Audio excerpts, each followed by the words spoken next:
Friendo, Steve here. Yeah, Larson. And welcome back to Going In Raw, the only pro wrestling podcast you need to be listening to right here at youtube.com/Steve and Larson. Available wherever podcasts can be found, and of course, taped live at the Twitch and at the YouTube, twitch.tv/Steve and Larson. And the YouTube, of course, this weekend, Royal Rumble weekend. Woo! That should be fun. So yeah, we're going to be doing, of course, our live watch along with the Enforcer. That should be a lot of fun. We're going to do that as a simulcast as well on Twitch and YouTube, followed immediately by our review of the Royal Rumble. Available right now over at our Patreon, and for YouTube channel members, all you gotta do is click the join. We've got, WWE superstars who might be making a return, because that's kind of Triple H's MO at this juncture.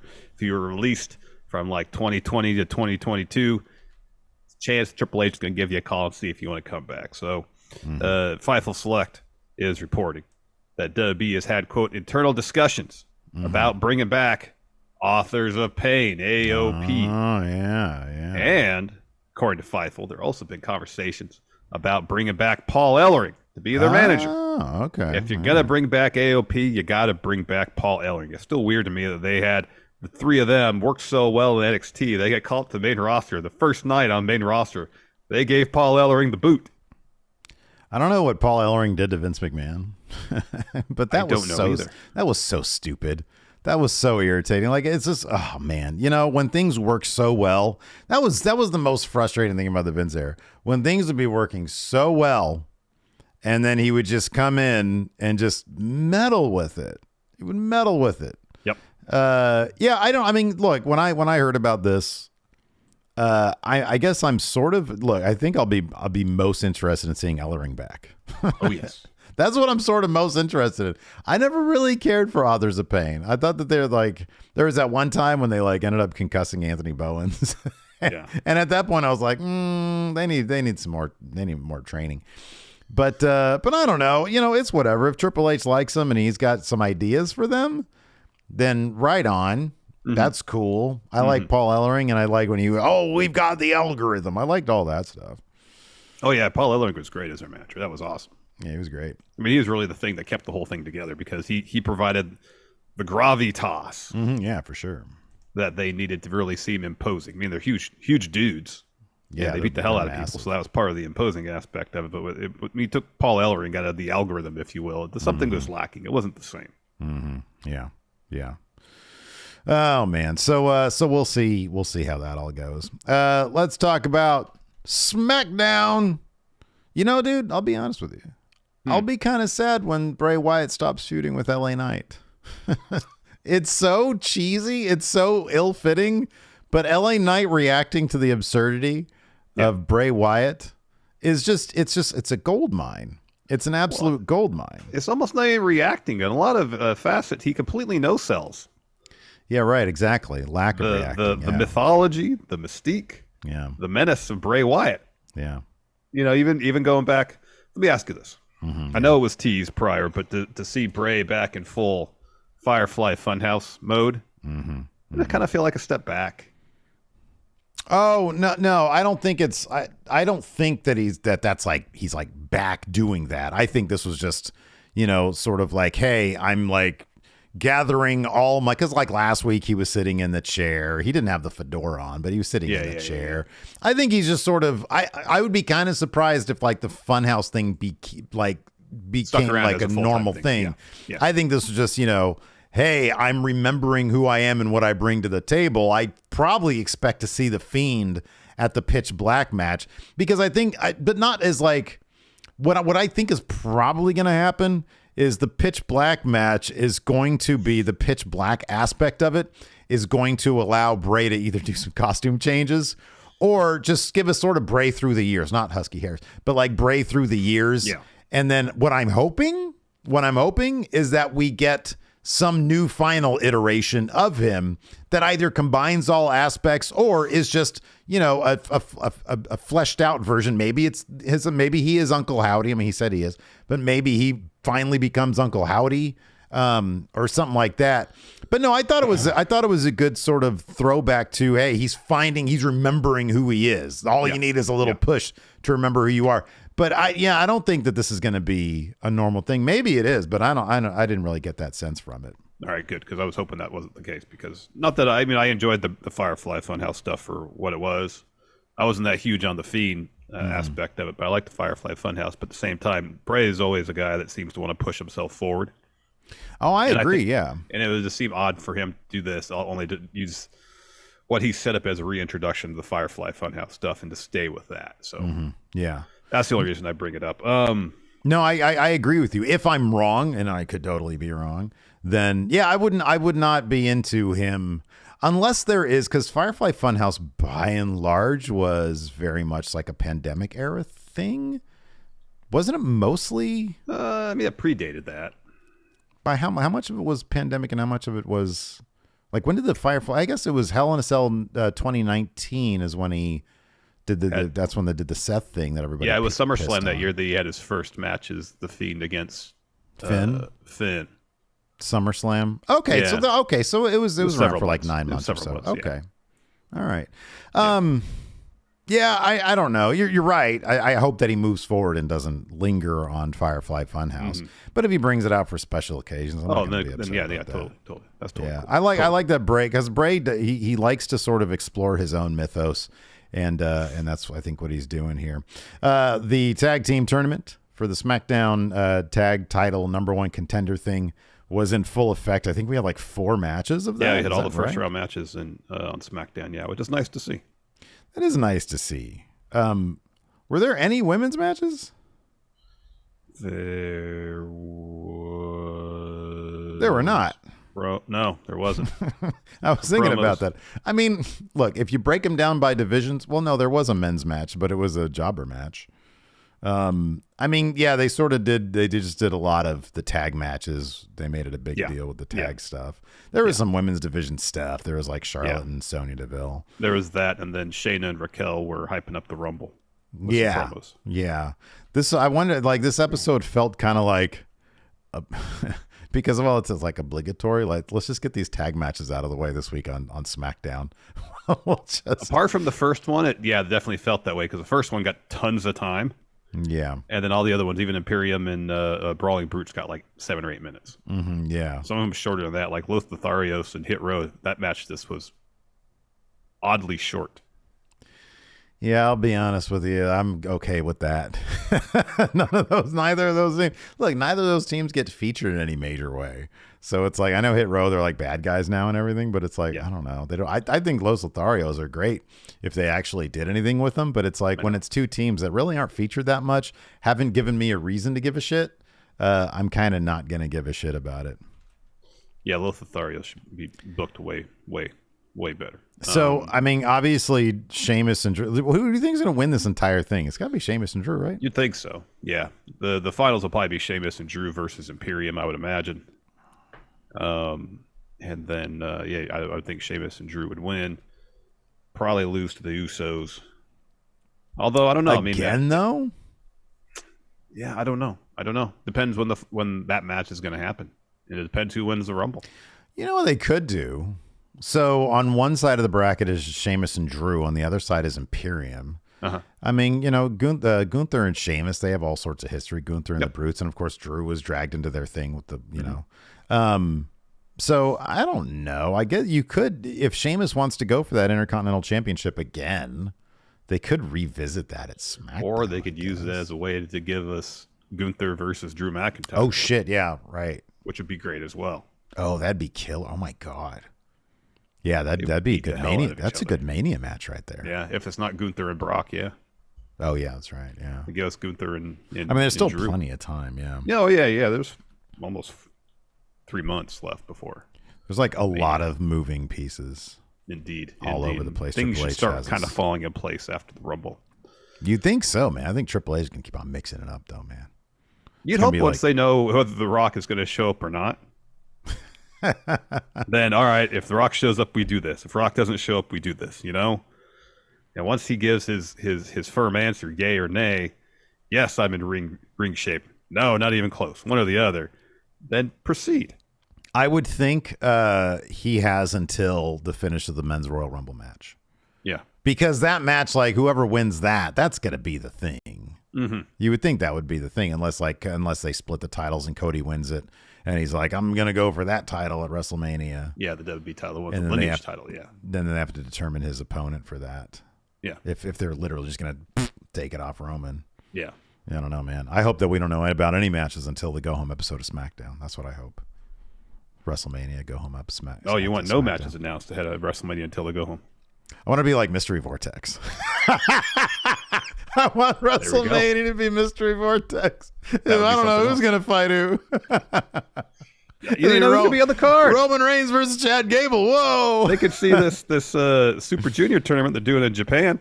Yeah. Which looks awesome. Be like, wow, we can do a huge super show. Let's not announce any matches for Mania and just make it the super show of all super shows. Yeah, right. That announcement for that Junior show it was pretty cool. It looks awesome. I'll be honest, I have no idea what you're talking about. Tell me. So I think the Ticking Time Bomb is like putting together a show with junior heavyweights from like every major promotion in Japan. Oh shit, that's cool. Plus New Japan, plus CMLL, I believe. Is somebody going to kick Okada in the face and then he's going to go off on him? Gosh, that was amazing. Wasn't that the coolest thing ever? Why are they doing that like on an actual New Japan angle? I don't want this to be some, what is it? It's Noah as the other promotion. Yeah, it's Noah, and then right? that match is going to happen at Muda's actual farewell show. Like, I guess the show that just happened was his farewell as the Great Muda character. That was my understanding. And so they're doing another. Or he's just like a dude. Yeah. The Great Duda. But that whole segment was incredible. Yeah, I've never seen Okada that pissed off before. I know. It was pretty. It was great how they worked it because, like, oh my gosh. I mean, it was damn believable. Yeah, I know. It was freaking awesome. That was great. Anyways, let's dive into SmackDown here. So a pair of SUVs show up at the arena. The Bloodline exit. Sami does his weird handshakes with Jimmy and Jay. Offers a fist bump to Roman. Roman looks like him, like he just farted in a sandwich, and then walks right past him. Yep. He's like, nope. Yeah, nope. And then we get our first match of the evening, Sheamus and Drew McIntyre versus the Viking Raiders. Viking Raiders had some Dem Boys armbands on, and Michael Cole sent condolences to the family of Jay Briscoe. Yeah, I saw a picture going around this morning of the two kids in the hospital, and they were, they had maneuvered the hospital bed so they can, face each other and hang out a little bit. That's great. I mean, it seems like the word getting out is that things are going much better for them. Yeah, right. Yeah. Hopefully that continues. Too. Yeah. So this is a really fun match. They gave it a ton of time, it was pretty darn awesome. So down towards the finish, Drew hits Ivar with Future Shock DDTs, calling for the Claymore. However, Ivar counters with the spinning heel kick. Sheamus and Eric tag in. They get into a hockey fight. Sheamus hits the power slam. He's calling for the Brogue kick, but then Valhalla gets on the apron to distract him. Then Eric hits Sheamus overhead belly to belly. Ivar tags in, hits Sheamus with a splash. Sheamus kicks out of that. So the Raiders are surrounding Sheamus. And Sheamus tries to fight his way out of it. However, the Raiders get the upper hand, looking for that springboard clothesline German suplex combo they do. Sheamus escapes that. He hits Ivar with a jumping knee. Drew hits Eric with the Claymore. And then Sheamus hits Ivar with the Brogue kick to get the W. That really fun match. Is correct. Yeah, no, this match was a blast. I'm glad that they're booking Viking Raiders like just, brutal, badass guys that are going to job to people who are more bigger than them. Mm-hmm. But I don't know. I could see within the next 6 months, once those titles come off the Usos, and there's a number of teams there on SmackDown that could take those titles, and Viking Raiders are definitely one of them. After that, we're in the Bloodline's locker room. Heyman's going over some paperwork, much like I have. A little bit later on today when Triple H calls in, Sami enters, asks if Roman has a second to talk. Roman's like, sit. Sami's like, tonight's a big night for the Bloodline. There's a lot on the line. I couldn't help but notice that, the greeting in the parking lot was a bit frosty. Just want to make sure everything's cool. Because, right? Everything's cool. And Roman's like, Sami, I saw how you looked last week. And I know you're trying to cover up everything tonight. So why don't you just give it to me straight? Tell me the truth. Sami's like, no, everything's fine. Roman's like, tell me the truth. Sami says, okay.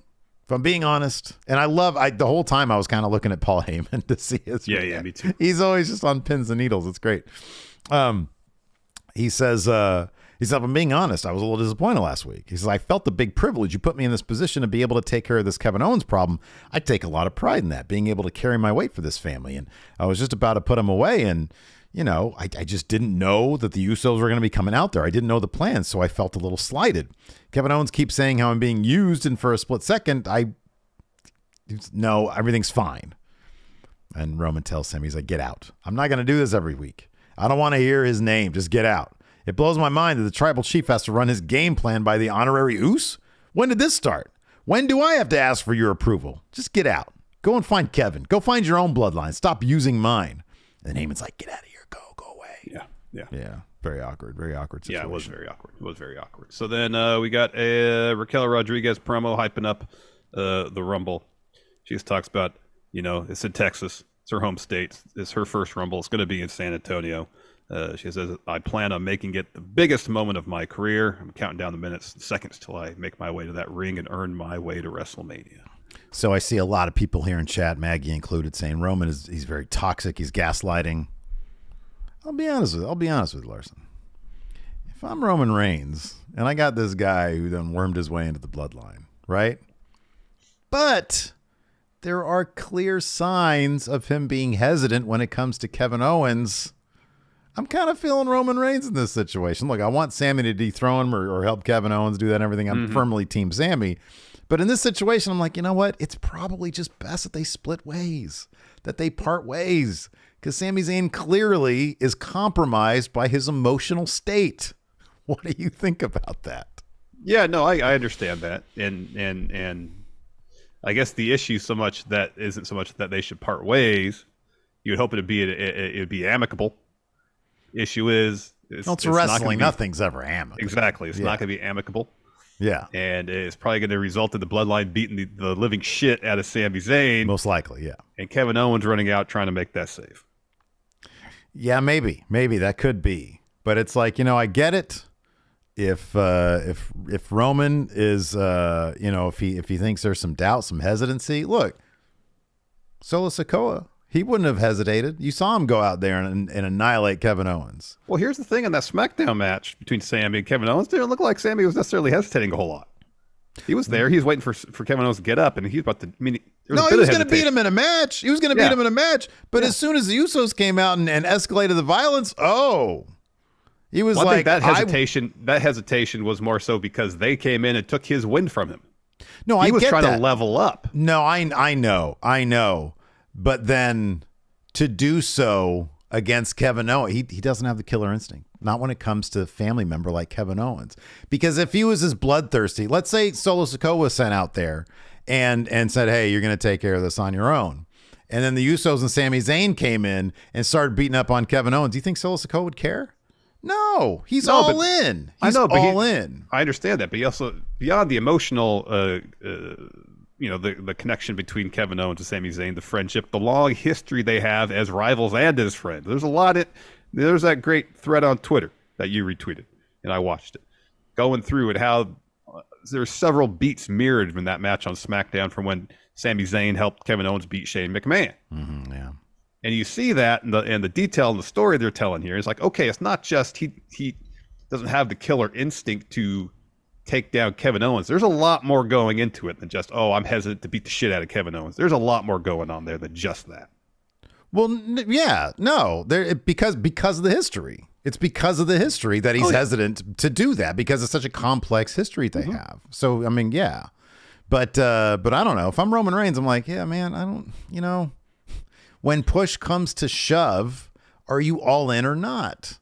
And Sami Zayn's not. Sami Zayn's all in except when it involves Kevin Owens.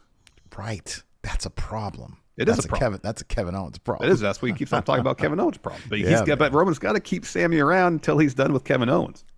Otherwise, it's become a Kevin Owens and Sami Zayn problem. See, I think that's going to be Wise Man's downfall right there, because I think that's bad. I think that's a bad. It's not a terrible strategic idea. No. But you want your enemies out there and in front of you, not burrowed in, sowing doubt. I don't know about all that. That's going to come back and bite him in the ass, man. Probably. It's all going to implode. Yeah. Time to buy some supplements here from Raquel Rodriguez. She has a promo. Oh, I already did that. I did that already. After that, we had LA Knight versus Ren Jones. But first, we have an LA Knight promo. Yeah, Can someone help Bray Wyatt figure out what the hell's going on? One week he's not Uncle Howdy. The next week he is Uncle Howdy. Huh? Yeah. Then this lunatic asks, LA Knight, who are you? Well, one name says it all, with everybody saying LA Knight, yeah. And what that means is this is hilarious because the idea of what is your name? My name is LA Knight. And the fact that Bray later on says, who names their kid Los Angeles Knight? Los Angeles Knight. Yeah, I know. That's pretty funny. So he says, what that means that I'm the guy at the Rumble is going to make you think maybe I shouldn't have come back. Because while you've been living check to check on past glory, come to LA Knight's bank and find out those checks ain't worth trash. Yeah, whether it's pitch black, whether it's broad daylight at the Rumble, all off your on switch just like that. And that's not an insult. That's just a fact of life. Yeah. Never heard that phrase before. I'll off your on switch. He's so good with these promos. But you know what, man? LA Knight is the Hilton of WWE. Oh, yeah. Right? Because if you ask, is LA Knight a real person? Come back. His name's Los Angeles Knight. Gives you your answer. So this match is over pretty quickly. LA Knight wins with the clothesline, a BFT. So then the Firefly Funhouse graphic shows up. All the puppets reanimate. And Bray is down by the door hammering something.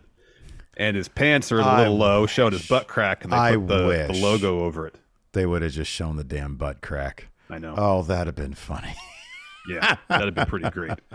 So he stands up, says, welcome back to Firefly Funhouse. It's been a while. There's a mess all over the place. We're working on that, but I have seriously missed you so much. Cannot wait to have lots of fun here with my friends once again. And the Rambling Rabbit says to Bray, you know, LA Knight seems super cool. Abby tells him to shut the fuck up. And Rambling Rabbit says, well, if LA Knight is cool with me, LA Knight is cool with me, plus he's scared of the dark. And then Huskus talks about loving dark chocolate. I love dark chocolate. So Bray then wonders what kind of ding-dong names their son Los Angeles Knight.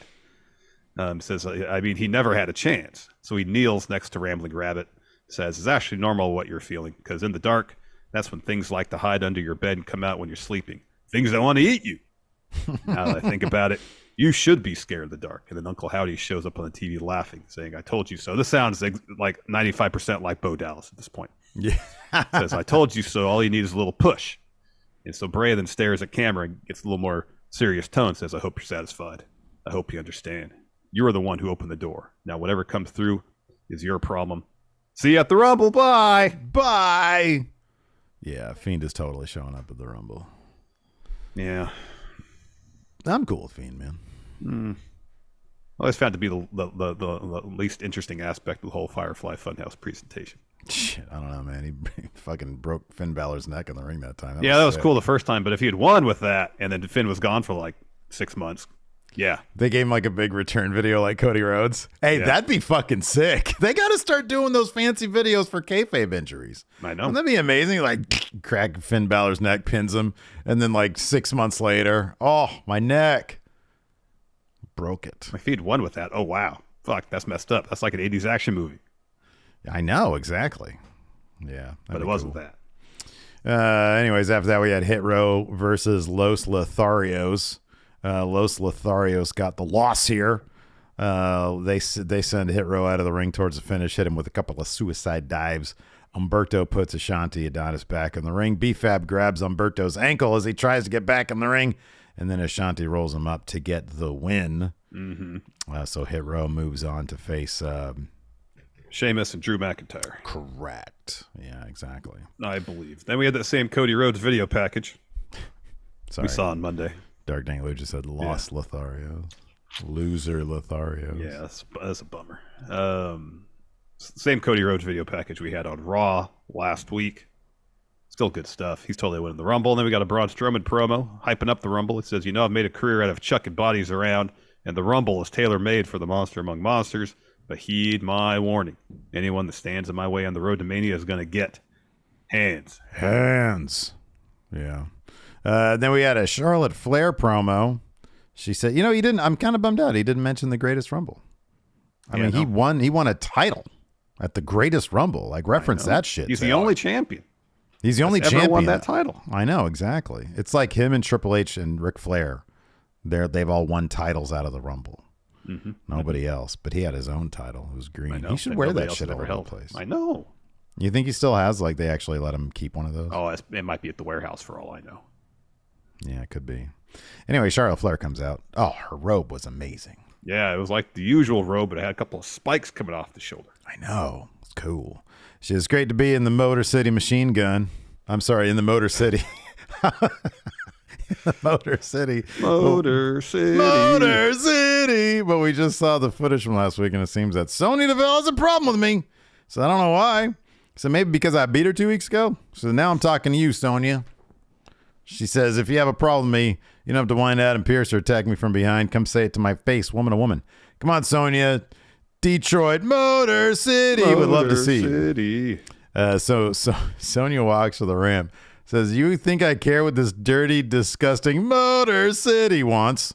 She says, no, I care about what I want, what I deserve, and that's a title shot. She said, but let me guess. You don't think I'm worthy, do you? And then she gets in the ring. She says, and there's a guy, a very rude person, like filming her, and says, you suck, Sonya. One of the fans. And she turned around and said, you suck. Mm-hmm. People need to calm down a little bit.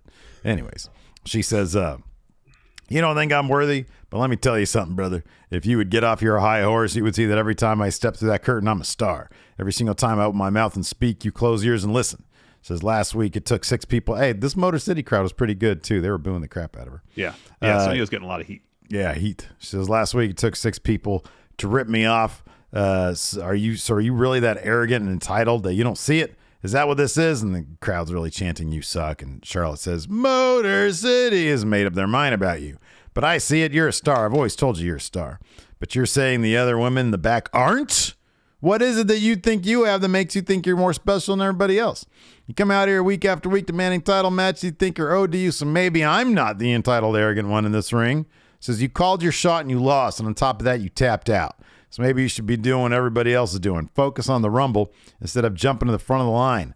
That's about the title. But if you want to fight, I'll fight you right here in Motor City. And then Sony says, you want to fight me right now? No. Why would I do that when there's nothing in this for me? No, not unless you're willing to put your title on the line. And then finally Adam Pearce walks out. He was probably in the bathroom when this was going down, watching on his little screen. He's like, oh, man, I got to pinch this gosh. And he's like, he wiped himself, got out there. He says, I thought I made myself clear. Got some toilet paper stuck to his shoe.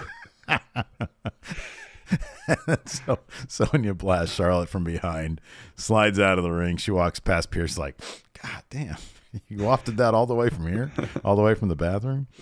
And then he's like, come on, man, are you serious? What are you doing? And she's like, we're going to do it on my time.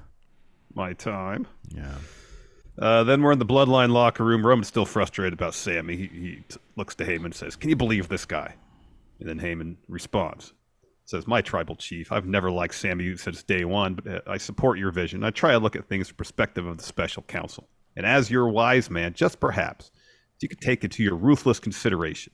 Isn't it better when you're about to sign a contract to defend the title against Kevin Owens of all people, that when it comes to Sami Zayn, my tribal chief, maybe it's better to have him in the castle pissing out than out of the castle pissing in.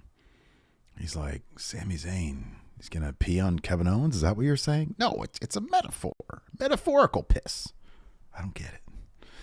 After that, we had a Lacey Evans video package. These are just, I hope, you know what I hope they do with these? I hope they just run them for like months. Like, under Vince, that was a distinct possibility. That's one thing I'd like to see return from the Vince era with certain people. Lacey Evans, just keep on running these things. You just want to see her, one of the most famous aspects of Marine boot camp, in a wrestling ring, practicing the Cobra Clutch. That's what you want to see. Yeah, it's so ludicrous. Not crawling under barbed wire. Nah, man, no. None of that stuff. Because, like, we all know that if you're a Marine, if you're in the shit, you know, you're out there in battle, God knows where, you're going to need the Cobra Clutch. Yes, yeah. You're going to be rolling up behind some fools, put them in the fucking clutch. Cobra Clutch, yeah. Who needs a gun? Yeah. When you got the Cobra Clutch, yep. You got the Cobra Clutch, man. Oh, my gosh. So then we got Brawling Brutes versus Imperium. They didn't give this match a ton of time, but it was really good what we got. Mm-hmm. It was great. Yeah, so that was good. Towards the finish here, Imperium setting up for their finish. Ridge breaks that up. Butch hits a Hurricane Rana on Vinci, right into a rope, gets a 2 with that. So then Butch and Vinci are trading shots. Butch eventually hits Tornado DDT. He tags in Ridge. Vinci tags in Ludwig. So Kaiser goes up the second rope. Ridge hits him with the headbutt, overhead suplex. Butch goes up top, and Vinci distracts him. So then Kaiser kicks Butch, who has gone down to the apron at this point, off the apron, right into a brainbuster on the floor from Vinci. That was awesome. Yeah. So then Vinci tags in. Imperium get their finish on Ridge Holland to get the win. They advance. Correct. And they will face Legado. Yes, Legado. Yeah, that makes That'll sense. be good. Ooh, that'll be a good match. That'll be really good. Yeah. Give that one 20 minutes. No kidding. After that, we have Sami backstage. He looks awful sad. Heyman walks up to him, says, "Your tribal chief would like to see you." And then Shayna Baszler has a promo. Says, "Imagine trying to compete in the Rumble with a fractured ankle. Imagine trying to throw somebody over the top rope with a dislocated shoulder. Imagine trying to compete against 29 other women with a broken arm. So all those other women in the locker room are going to need some icy hot." No. Are going to... Better to stay away from me, because as far as I'm concerned, I'm not just going to eliminate you. I'm going to tear you apart limb from limb. Then we got a Karrion Kross promo. He says, "Scarlett has brought to my attention that in 1 week I'll be stepping in the ring with Rey Mysterio." Does he not look at the whiteboard? With all the matches? Doesn't know he's a whiteboard, man. He had that bucket on his head, and he missed it completely, and then he just didn't know at that point. They were giving him the tour. He was like, "I can't see shit." Couldn't see anything. No peripheral vision in that bucket. And they're like, "You could take the bucket off during the tour." Vince said I have to keep this thing on. Yeah, Vince isn't here anymore. What? So he continues. Now, normally I get really amped up before a fight, but this time not so much, because this time Ray can't figure out if he wants to be a family man, if he wants to be the greatest of all time. In this business, you can't be both. It's not how it works. So now we're going to take him out. Following that, I take out 29 other superstars at the Rumble, because that's mine too. Time is running out for everyone. TikTok. Man, he's totally right. Like, if you want to be the greatest of all time, like, remember how John Cena was always hemming and hawing about getting married and stuff? Yeah. And then, like, Roman. Hey, Roman's he's a family guy. Yeah. Yeah, he's a family guy. But I'm thinking, like, Ric Flair, Hogan, I don't know. Probably not. Although, I don't know, he had his whole family with him when he went to TNA. He did that Hogan Knows Best thing. Yeah. I don't know. Did they end up okay? Like, I don't know. What, Hogan? He and his wife got a divorce. Well, there you go. Okay. Yeah, I forgot about that one. Yeah. Yeah, that's right. There's the whole, yeah. Yeah. Yeah, he's right, man. Either you got to be a family guy or you can be the greatest of all time. Can't be both. But then you got Roman. He's a family guy and current GOAT. Yes? Who? What? Roman. Yeah, he's definitely. Was Bruno a family guy? Do we know? I don't know. I have no idea. Was there a baby? Oh, there was a kid. He had a kid, David. That's right. That's right. He wrestled in WCW. Yeah. Would you consider Fritz von Erich a good family guy? Ooh. That's all a can of worms, isn't it? Yeah, it is. Man, that's that poor guy. Anyways, Legado del Fantasma versus Maximil Models was next. Maximil Models are really fun, man. They're just not a winning team. No, they're total losers. But yeah, they're a lot of fun while they're in there. Mankind was a great family guy. Yeah, it's true. People. Triple H is a good family guy. Yeah, Daniel Bryan, good family guy. Mm-hmm. Yeah, absolutely. Yeah, there's some goats for you. Mox seems like he's a good family guy. Yeah. So yeah, Legado ends up winning this with a finish on Mansois. This is fun stuff, though. Maggie mentions Becky Lynch as well. Becky Lynch and Seth, both good family people. So Karrion Kross is wrong. You could be a good family person and the GOAT. I think you can. Yeah, absolutely. So we're back in the Bloodline's locker room. Sami enters and says, "Roman, you asked to see me?" And Roman says, "Look, it's no secret that I've got a temper. That's why I put people in place, and the wise man counsels that anger. Apparently, I wasn't hearing you. You just wanted communication. You want to be part of the game plan, part of the team. You're a perfectionist. You're like me. You don't become the GOAT if you don't think of all the little details, and that's what you do. That's why we get along. That's why this works." And Sami goes, "Exactly. Thanks for understanding. I walked in here expecting the worst, but it means the world to hear you say that." And Roman says, "Yeah, that's on me. Sometimes I just expect the same amount of love, respect, and loyalty that I give out, you know?" Sami says, "Don't say that. Don't say that. We all love you, man. You're the tribal chief. You're the head of the table. You're the one steering this whole ship. This is nothing without you. Look, I will always put what's best for the bloodline first, what is best for the family first. Anytime, anything, whatever you want me to do, just tell me, and I'll do it, okay? And Roman says, okay, clear-cut communication here. This is what I want you to do. I need you to find the Usos. I want you to make sure those SUVs are in place. I need you to call the pilots to make sure the plane is fueled and ready to go. Me, Solo, and the Wise Man are going to go to the ring and sign this contract, and let's get out of here. And Sami says, it's done. Really, thank you so much. And he extends his fist, looking for that fist bump from earlier. Roman says, I owe you one of those. Bang, fist bump. Sami leaves. And then Heyman leans in towards Roman and says, thank you, my tribal chief. Mm-hmm. Mm-hmm. Now, Paul, when is he going to pee in our castle? Or does he pee on the outside of the castle? When is he going to pee outside of our castle on to Kevin Owens? Does he need a diaper of some sort? Sami had been incontinent for this whole time. Sami off his medication for incontinence. Oh, goodness. After that, if he doesn't pee on Kevin Owens, he's going to be outside the ring peeing on us. Is that what you're saying? Wise man. Is he going to poop himself? God, we're so juvenile. After that, we had the contract signing with Roman Reigns and Kevin Owens. Roman, Solo, and Heyman all walk to the ring. He takes his seat at the head of the table, puts his feet up on the table. Oh, he's way too confident in this whole thing. Yeah, I know. He's got a smuggle grin on his face. Putting his Jordans up on the table. Chilling. Just chilling. Big old smile on his face. And Kevin Owens gets in and just starts fucking annihilating everybody. It's Roman with a stunner. Took out Solo. Solo tries to get back in, but Kevin Owens super kicks him. Usos pull him out of the ring. He's able to fend them off. Hits them both with super kicks. He gets back in and he powerbombs Reigns through the table. He walks up to Heyman in the corner, grabs the contract folio from him, signs the deal. Sami runs to the ring. He's pissed off, obviously. Kevin Owens kind of smiles at him. Sami doesn't do much except for stand on the apron. And then Kevin Owens gets out, and Sami kind of chases him a little bit, but Kevin Owens runs through the crowd. Yeah. Yep. Oh, man. Good stuff. Got a quick question here from channel member Dylan Leahy. Says, should Cody still be the one to win the Rumble, considering how succinct this Sami Roman story has been? I would love to see Sami get his flowers. That'd be great. That would be great. I would be very surprised if Cody doesn't win, but you never know. Maybe they got some twists and turns for us. That'd be cool. It is such a. I mean, I agree with this point, and I don't know how the Rumble's going to go down, but the thing. So here's the thing: like Cody wins, he points to the WrestleMania sign, right? He's not like pointing at Roman or whatever. They could totally have him win the Rumble. And then on the following Raw or whatever, or at the Rumble, announce, hey, that we're splitting the titles. WWE title is going to be fought for at WrestleMania. The Rumble winner, Cody Rhodes, is chosen to pursue that. So they keep his Rumble win away from Roman. The Rumble has nothing to do with Roman. Yeah. I think that's definitely a distinct possibility.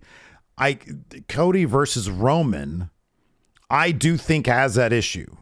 Like, this has been a long time coming. I do think that it would be a bit of a shame for them to build up this long ass story because, dude, look, if it's Cody versus Roman at the Rumble, I'm sorry, at Mania, what's Owens and Sami going to do? For the longest time, we said the Usos, right? Yeah. Why? Because, I mean, at least initially, a lot of that was stemming from Sami's initial beef being with Jay, and you'd be like, okay, that would make sense. You know? Right, but at this point, knowing what we know now, yeah, that's underwhelming, especially because it would only be for the SmackDown title or the Raw. I don't even know. Kevin Owens is a Raw guy. Sami, I think, is a SmackDown guy. Yeah. So, like, that wouldn't even make sense because I split the titles. If the titles hadn't been split, then maybe that makes some sense.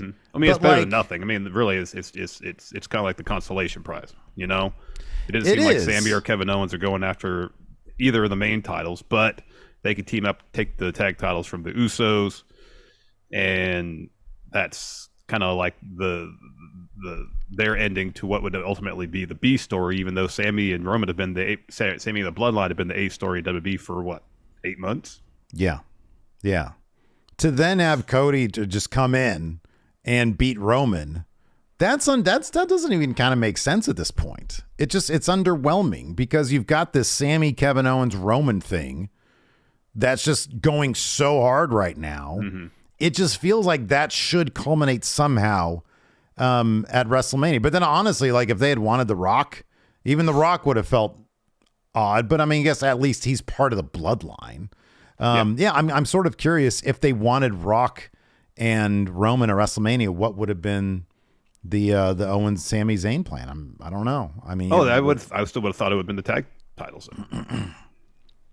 Just for the story at that point, for the Smackdown tag titles. Then at that point, it's the story, I guess, would move from Sami a Bloodline to Kevin Owens and Sami reconciling, forging that alliance to take down at least part of the group that Sami felt betrayed him. Mm-hmm. Yeah, I mean, it'd still be involved, but again, considering how high profile the story is, considering how huge a part Sami is in the bloodline at this juncture, considering his relationship with Roman, yeah, I understand it would seem a massive step down to just go for the tag titles as opposed to one of the main titles, for sure. If it was the undisputed, if it was like the combined tag titles, and Jay was still sort of one of the wild cards in this situation, but even Jay's role has sort of fallen into line with what Jimmy's doing. Sami and Jay have their own unique handshake now. It's different than the one that Sami has with Jimmy. Mm-hmm. Yeah, but it's still, I mean, Jay has fallen in line. Jay's thing is no longer really a thing anymore. Like he's sort of been relegated now to a different aspect of this story. So, yeah, I don't know. I think Cody or Rock, I mean, at least Rock can have some bloodline claim there. But yeah, I don't know. They've got this terrific story going on. I don't know how it's going to play out. I don't know either. I don't know. Yeah. We also had a Rampage Friday night. This is Rampage. Oh, man. We got an oh, man. I popped so hard for that. Oh, man. In this first match, Jungle Boy versus Ethan Page. Of course, they've been doing all this Matt Hardy stuff primarily on Dark and Elevation. That got sort of, this came into play here. Yeah. So Page looks for like a twist of fate. It was interesting strategy for Page. So Jungle Boy's sorry to interrupt. Jungle Boy's in the corner hitting some punches. So Stokely gets on the apron to distract him, so it allows Page to hit a twist of fate, but it's too close to the rope, so Jungle Boy can get his foot on the rope. So Page tells Jungle Boy rolls out of the ring. So Page says to Matt Hardy, "Get him." Mm-hmm. He's about to. But Hook walks out, and this distracts Matt Hardy and allows Jungle Boy to get back in the ring. But when that happens, Page rolls him up, and he grabs on to Matt Hardy's ponytail, who's still staring up the ramp at Hook to get extra leverage on the pin. And like naturally, Matt Hardy does this. Yeah, he went past the rope to get to his hair. Yeah, so Matt Hardy swipes his hand away because like, who's grabbing my hair? Yeah, stop doing that. No doing that. And so because Ethan Page lost that leverage, Jungle Boy reverses the roll-up into a roll-up of his own to get the win. Oh, man. Oh, man. Oh, man. Jared said, oh, man. He was so excited. Oh, man. That made me very happy. He really was. He's a huge Jack Perry fan. JR. Oh, man. Love Jungle Jack Perry. Stokely grabs the mic, says, "This is all your fault, Matt Hardy. I'm pissed to the highest level of passivity." And he hands the mic over to Page. He's like, "Yeah, he's right." Hardy's like, "No, you're my friend." And he's like, "Oh, yeah? Why'd you just cost me the match? You want to be my friend, Matt? You got my back?" He says, "This is not how it's supposed to go." He says, Matt's going to make it up to me because he owes me one." And he looks over at Jungle Hook and he says, "How about the two of you do your thing one more time? On Wednesday, it's Jungle Hook versus Ethan Page and Matt Hardy."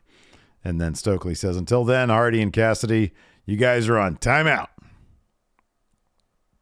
Yep. Then we got a Ortiz and Eddie Kingston interview. So Shivani's in the ring. Ortiz is in the ring. So Shivani asks Ortiz to explain what's going on between himself and Eddie.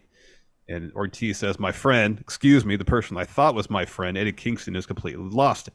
It's bought into the mind games House of Black have been playing. You saw the results last week. He was going to hit a woman with a chair. In our world, you don't do that. I appreciate the time you're giving me, but I shouldn't be talking to you, Tony. I should be talking to Eddie. Eddie, come out here so we can handle this face to face." So Eddie comes down to the ring with a chair in hand. He tells Shivani to leave.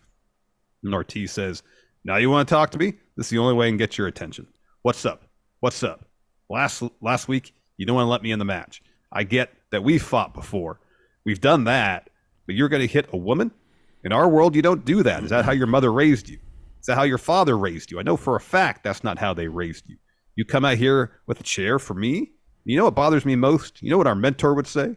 What Homicide would say? That you're a coward. That you're a fake tough guy. And so that angers Eddie. He blasts Ortiz with the chair and leaves. Yeah, well deserved there from Eddie. I think Ortiz with all the finger wagging, you got to dial that down a little bit, man. Maybe this went from this like mild disagreement to blood feud really quick. And they're like, they're saying, oh, House of Black got what they wanted. This is all House of Black's doing. I'm like, these guys were on like a thread. Their friendship was hanging by a thread in the first place. If this was enough, you'd be like, hey, why is it House of Black is calling me out, Steve, and not you? Or I'd be like, hey, why are they calling you out, not me? And he'd be like, I don't know, man, those guys are weird. Okay, cool. You want to go to Del Taco? Right. Exactly. That'd be that. I mean, in fact, if they were calling you out, not me, I was like, wow, good for me. I'm not getting called out. I know. I'd be like, man, this is a drag, right? I'm not getting kicked in the head. I don't even know what I did to these guys. They're Steve weirdos. Problem, not a Larson problem. Yeah, exactly. Anyways, after that, we had a Darby Allin promo. He says, when I beat Samoa Joe for the TNT title in Seattle, it was the best moment of my life. It's a high I've been searching for since then. So week in and week out, I'm going to defend this title. People were telling me to slow down, but no, Dad. I'm going to fight till the wheels fall off. Got some old scores to settle. House of Black, you think I'm done with you? Last time we were in the ring with you, we sent you home. But it looks like you returned. I've beaten Malachi and Brody, and now, buddy, I've got to prove I can beat every member of the House of Black. On Dynamite, show up, Dad! Yeah, he'll beat Buddy. It's going to be a good match, though. This is the easiest one. Yeah. It's like, man, he beat Malachi. He beat Malachi, really? It was a tag match. Yeah, he got the pin in that tag match. The 6-man tag. Oh, well, that's different. Yeah, no, he beat Brody 1-on-1, but not Malachi. One-on-one. I know. Let's get Malachi that fucking title, man. I mean, that could be the direction they're going. Could have Darby here as a bit of a transitional champion and get that belt on Malachi. Finally, awesome. Ice Cream Man gets the tint title. Yes. 3 many letters on this championship.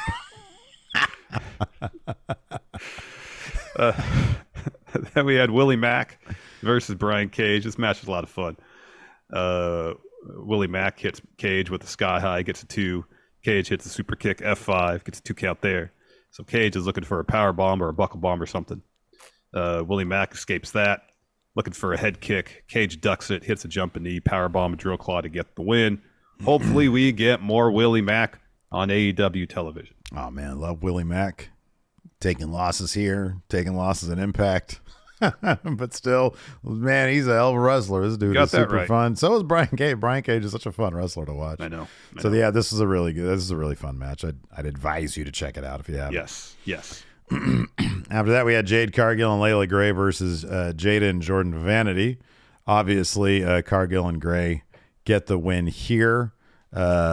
Jade, is sort of trying to get the spotlight here, because Layla sort of dominates this, hits an X Factor, and then covers. But Jade's like, no. You're my baddie, not the other way around. Let me get in here. And then Jade gets jaded for the win. Yeah. Yeah, Layla was dominating. Mm-hmm. Like 95% of the match. Yeah. Yeah, it was on the verge of potentially winning it. Yeah, and Jade's like, tag me in. Rather than getting the customary pre-main event interview with Mark Henry, we just got a video package this time. Yeah, it was kind of weird. They just cut straight to Mark Henry after this video package and says, okay, the time for video package is done. It's time for the main event. No, he did his regular line, but I'm like, nobody was talking except it was a video package. That doesn't count. Yeah. That's not the real thing. I miss the days when it was just Orange Cassidy every week on Rampage, because they'd have those silly things with Danhausen, trolling Mark Henry. Fun. Yeah. They're always fun. Then we got a main event. Daniel Garcia versus Action Andretti. And yes, Garcia had those pants that Sami gave him, those leather pants. Sami walks out with them, gives him a hug, joins commentary. I wish that they had kayfabe some noises for the pants. Skirt, skirt, skirt, skirt, skirt. Or as the match, was moving along, you'd hear it like them sticking together. Well, okay, I was paying attention to this match, but he didn't really sell the pants at all, did he? No. That's a bummer to me. I thought that should have been tugging at him. That should have been the entire issue of this match. He comes out and they're so tight, or maybe he mistakenly washed them and then they shrink up a lot, and he's like, or I mean, I'd imagine just not being used to wrestling in leather pants. Right? Like, you start sweating, that's gonna stick to you. Yeah. You know? I thought that would have been, I honestly thought when Sami was like, hey, I got you some new ring gear, I thought we were going to see Garcia like tugging at his, inner thigh area. Like, oh, God, I can't. And he tries to do a move and he can't bend, like or his like legs. He does a move and they rip. And then his butt cheeks are hanging out. And that's embarrassing. So he's got to cover up his butt cheeks. And then covering up the butt cheeks. And then Action Andretti wins because Garcia's got to cover up his butt cheeks. Yeah, right. Golly. Instead, we got Andrade hitting his tornillo and a running shooting star press to get a clean win over Daniel Garcia. I don't like that. Yeah, they're giving Action here a push. It's going too far, man. Daniel Garcia, come on. Like, it's one thing for him to get the surprise win on Chris Jericho because Jericho was like all arrogant and stuff. But it's like if you're walking into it knowing what this guy can do, come on, Daniel Garcia. You should be getting this win. The pants should have split. Butt cheeks. Yeah, exactly. Butt cheeks. Yeah. Let's see some cake. Oh, man. Oh, dear. Let's see some cake. How about we answer some questions before we see some cake, though? How about Let's do it. All right. Here on the Patreon at patreon.com/Steven Larson. Oh, yeah. We got some questions here. First up from Blake Whitehouse. He says, do you think Angel Garza is the most underutilized talent in WWE?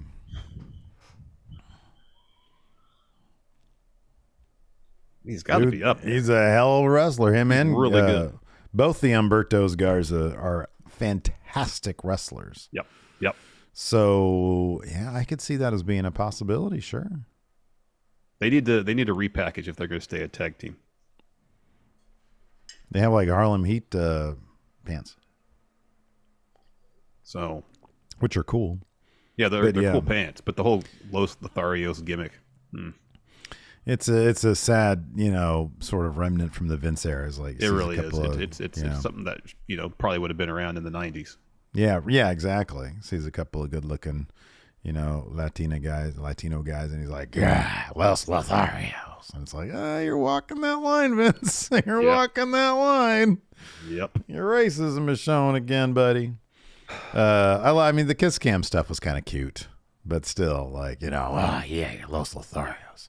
They should have been hornier. That's what they should have done. Oh. You guys love to fuck, And then so they're like, were you just fucking? See. Oh, man. Luis Areza. With New Japan Professional Wrestling announcing the J1 All-Star Festival. Is that what you're talking about? Yeah. What are the realistic chances that WWE put some wrestlers in it? Zero. No chance. Oh, man. No chance. Let's see here. Nikyle says, what Firefly Funhouse character best describes you each? Oh, man, I am Hungus. Say Hungus? What's his name?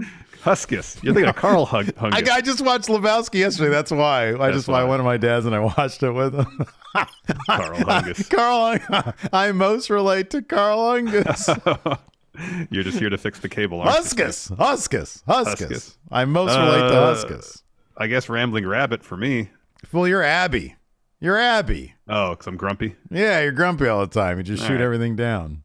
Fair enough. Peter Lewins, who do you think shows up to face LA Knight at the Rumble? Promo Bray, Funhouse Bray, Uncle Howdy Fiend, or something completely new? I wouldn't be surprised if it's Bray's greatest hits, essentially. Yeah, I kind of feel like it's going to be Bray's greatest hits. Let's see, but I think we're going to get everything. I think we're going to get all of them. I think it's going to be pitch black. Do a bunch of costume changes. Yeah. Time Moore. Add a wacky complexity to Cody's very complex contract with WWE. A wacky complexity.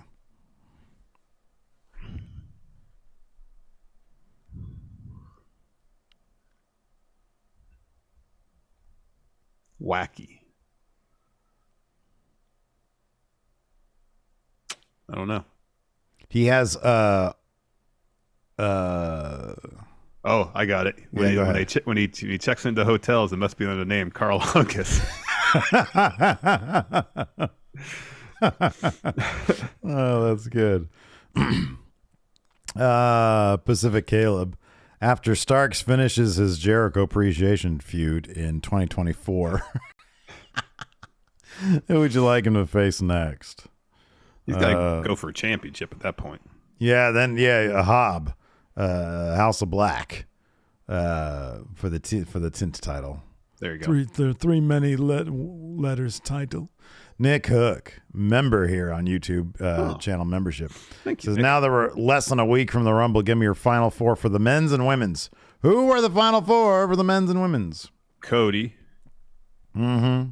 4 Codys. Cody. All Cody, okay. All Cody. I'll say Guarantee a Cody win. Man, I'm going to go somehow, some way, Owens, Seth. I'm sorry, no. Owens, Sami. Cody and Seth. That makes sense. Cody and Seth there's a very distinct chance they're going to be the final 2. Yeah, I know. Yeah, but dude, I don't know about that because they're both very popular. Yeah, I know. I get that they have history. I just don't know that like that's going to chop the crowd reaction down a little bit because people really love Seth and people really love Cody. I don't know. I don't know they would do it that way. Yeah, who knows? For the women's Rumble, it'll be Rhea Ripley. Rhea Ripley, and it doesn't matter. Yeah, it does not matter. She better win. I hope it's going to be Rhea, Liv. I want Liv to go all the way until the end, and Rhea eliminates her. Yeah, Rhea, Liv, Shayna. It'd be cool if Shayna was final 4. Shayna, that'd be good. And then... Ooh, what if it's Ronda?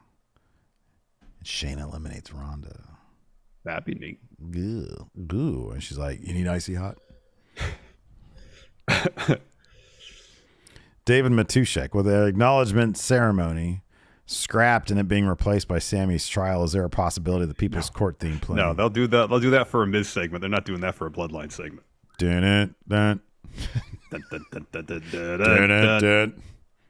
Alex Foster here says Larson has been chosen. Sami Zayn I've been chosen as Sami's lawyer. Oh, good. And you've been chosen, Steve, to represent the Bloodline. What points do you bring up to support your cause, and who you think is more successful with it? It's hard to say. I'm assuming Roman's the judge. Yes. Oh man, you would think that he's a plaintiff. That could be.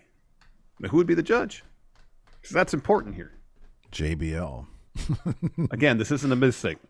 Judge Mills. Oh, isn't Mills Lane died? Didn't he die? Yeah. I think he just died recently. Yeah,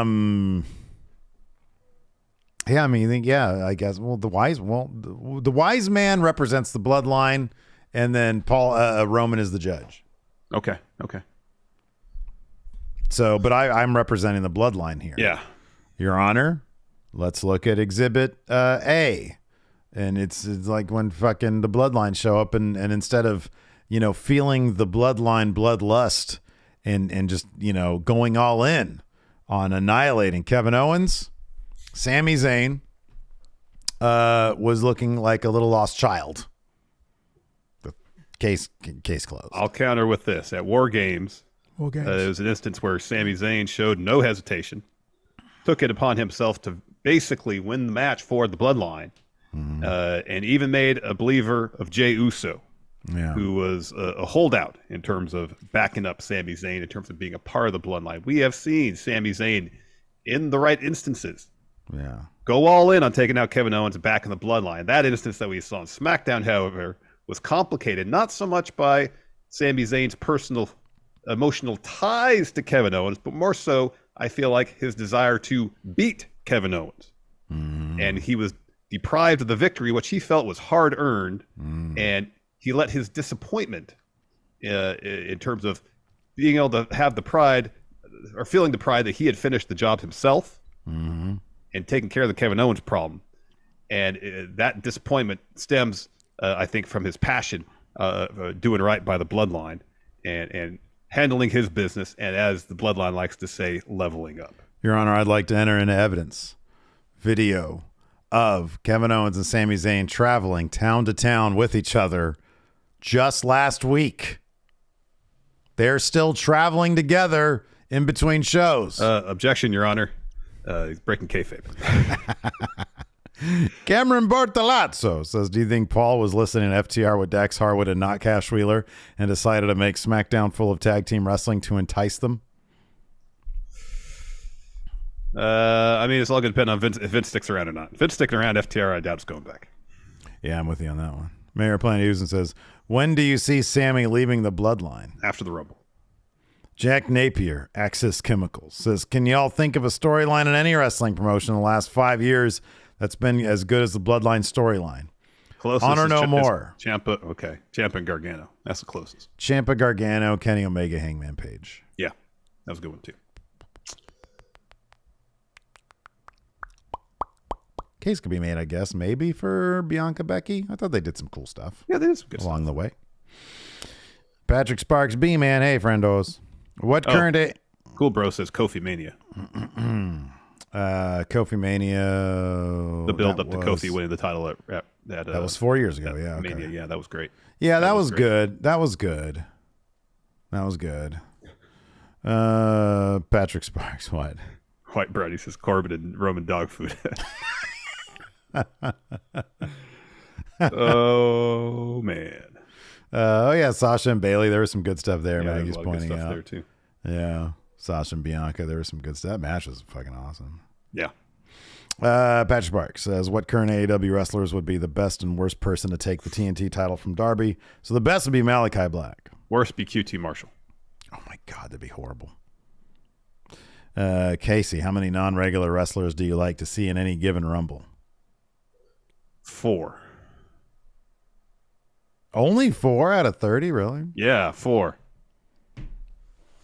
I like half of them, like 15. Like, oh, that kind of fuck. lessens the impact a little bit. Oh my God. No, but dude, come on. You know who's gonna look, 25 of them have no chance. So why are they even there? So yeah, give me just a bunch of randos that I've never fucking. Oh my God, Tanahashi's there. That's crazy. Holy shit, Sami Callihan's This is why there. the other people in the Rumble matter, because they can tell stories of those people in the Rumble that can either enhance the stories I've already told those people or springboard new stories with those people. Screw that. Nope. I'd rather see RVD. Steve just wants momentary pop, and RVD's in there for 2 minutes and gets eliminated, and then on to the next surprise entrant. Give me Von Wagner. You act like that's a bad thing. Steve wants just a Rumble because you say it bereft like of stories. that. Just because you say it like that doesn't mean it's a bad thing. What are we about here going into Raw? We're about stories, Steve. Are we? Are we though? Yeah, man. The story of RVD doing this shit. RVD doing a Van Terminator in the ring. Hell yeah, that's what I'm about.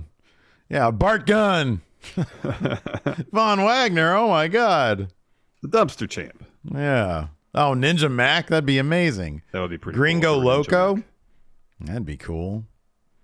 Let's see here. Who else we got? Ninja Mac would be pretty cool. Eduardo says, despite having a stacked card, is there any concern you feel about Raw 30 being an underwhelming show like Raw 25 was? I feel less concerned now because Triple H is in charge, theoretically. Theoretically, yeah. Then I think about the bit where the Click destroyed FTR. It's a yeah. It's a stacked lineup tonight, though, man. It is. It's Triple H on the horn. We should get him. Yeah. Let's bring him in. Let's just bring him in. Hold on a second. All right. I think he's ready. All right. You got paperwork to do. Of course you do. Hi. Hello. Of course I do. What? Hello. Hi, Triple H. Hi. Hello. Hi. How you doing? This is Paul Levesque, also known as Triple H, the King of Kings. I got a big show tonight. Raw Triple X full penetration. I tried to get that one by USA. They said no full penetration. I mean, what about partial penetration? Don't interrupt. What about like partial penetration? Can you show like a little, like just the tip?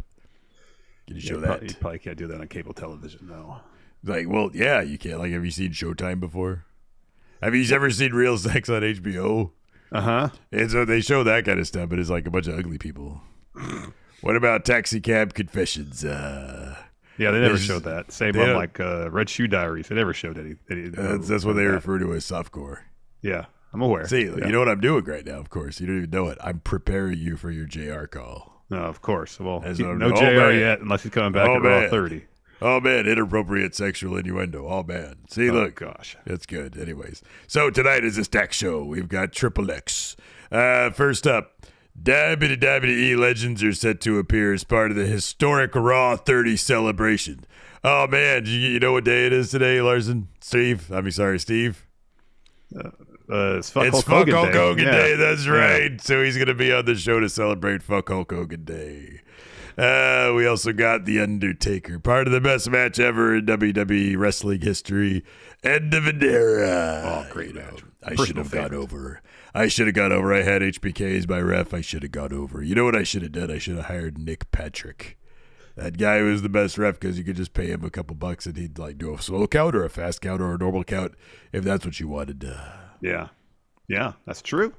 I know it's true. Don't interrupt. The Bloodline is going to hold tribal court for Sami Zayn at Raw Full Penetration. So what can we expect? Are we going to get Sami Zayn booted from the Bloodline tonight? Oh man, it's going to be a bloodbath, bloodline bloodbath. That's right. You know, this is going to be an acknowledgement ceremony, but then none of the Bloodline decided to show up. Rikishi was like, I got stomach problems. Don't interrupt. Rikishi was like, I got stomach problems. They can't come. And then Afa and Seeker were like, I'm not getting on a plane. And I was like, well, we got no Bloodline to show up then. Yeah. We should have done. We should have kayfabe some Bloodline. Be like, oh, here's, I don't know, give me a fake Bloodline member name. Here's Wallace Uso. This is Wallace Uso. Oh, look at this guy, Lance Uso. You know, here comes Bill Anoa'i. All right. That's Bill Anoa'i. He's here now to acknowledge Roman Reigns. Yeah. That'd be great. Yeah, buy some Beyblades. I maybe done that in a pinch, but okay. We could have done just a bunch of fake ass John Bloodline Uso? members. John, there already is a John. Is it one of the Usos' real name John? Oh yeah, I think you're right. Yeah, his name is John something or another. Anyways, But that's not in kayfabe. That's breaking kayfabe, brother. We got Bobby Lashley set to challenge Austin Theory of United States title. We're bringing the Hurt Business back. Bobby Lashley's going to win that title tonight. Oh, I thought maybe Brock Lesnar would show up to go after Bobby Lashley. Remember when Brock Lesnar came back and I made sure he lost to me the game? Yeah. Anyways, after that we have Becky Lynch gonna battle Bayley on one-sided inside a steel cage. Oh, that'll be a one-sided steel cage. That's what we got. One-sided steel cage. There's three sides of normal ring. Yeah, that's right. It's just like one wall of steel cage mesh. Bayley. That doesn't work. It doesn't work. We got Raw Tag Team Champions Usos are going to defend their titles against Damian Priest and Dom Mysterio. The thug Dom Mysterio. He's been in prison now. Of the Judgment Day. Oh, he's in jail. Yeah, he was in county lockup for a couple hours. That's the joke. It's funny. It is funny. Any chance that the Usos drop these belts tonight? Absolutely, because Dominic Mysterio and Damian Priest, they're a formidable team because Damian Priest does all the work. So it's a very good chance the Usos lose their titles because of the Judgment Day. I love Judgment Day. Oh, so you're they're my title change? favorite thing. But no, I'm just saying they got a good chance. Look, it's a match, and the match has to happen. There's always a chance. What? Corey, what are you going to say? What are you going to say? You decide who wins and loses. No, I don't decide nothing. These competitors go out there and they fight. Ah. Yeah, that's how it goes. Ever since Vince is gone. No, you don't understand. Backstage, I'm like, yeah, it's all shoot. Go out there. Whoever wins, wins. Oh, wow. You guys figure it out. Yeah. Let's Hey, talk about more. Speaking of shoots segments, did you see that bit with Okada where he got kicked in the head? That was great. Yeah, I'm going to bring that guy into NXT 2.0. Who, Okada? Yeah, I'm going to bring him in a level up. I think he's good level up. Okada might be the best wrestler in the whole world. He should go straight to main roster. Win the Rumble. The best wrestler in the whole world is me, Triple H the Game. It's me and Wallace Uso. That's who it is. Wallace Anoa'i. Anyways, that's going to do it for me. I feel like you've interrupted me far too many times. That's why I disabled your stream earlier in the day. Because I was like, he needs to learn not to interrupt me. And so I completely shot your stream in the leg. Dwayne Uso. There you go. That's a good one. All right. Anyways, that's going to game out. Full penetration tonight. How'd that go? Yeah. Not so much, really. I mean, he was all about, Raw Triple X. Was he like, oh, full penetration? We're gonna show sex. Yeah, exactly. But that. like USA wouldn't let him do everything. Yeah, so yeah, you know, you gonna you show got it right, just the probably tip, 'cause you said it probably. earlier. But yeah, I didn't say what I said. What? I was thinking. You know what they should do? Because Afa, Sika, and Rikishi can't make it. They should debut a bunch of fake Usos. that's exactly what Triple H said. Great minds think alike. Same minds think alike, maybe. That's going to do it for the show today. Thanks, everybody, for tuning in. We appreciate it. Till next time, we'll talk to you later. Bye. Goodbye.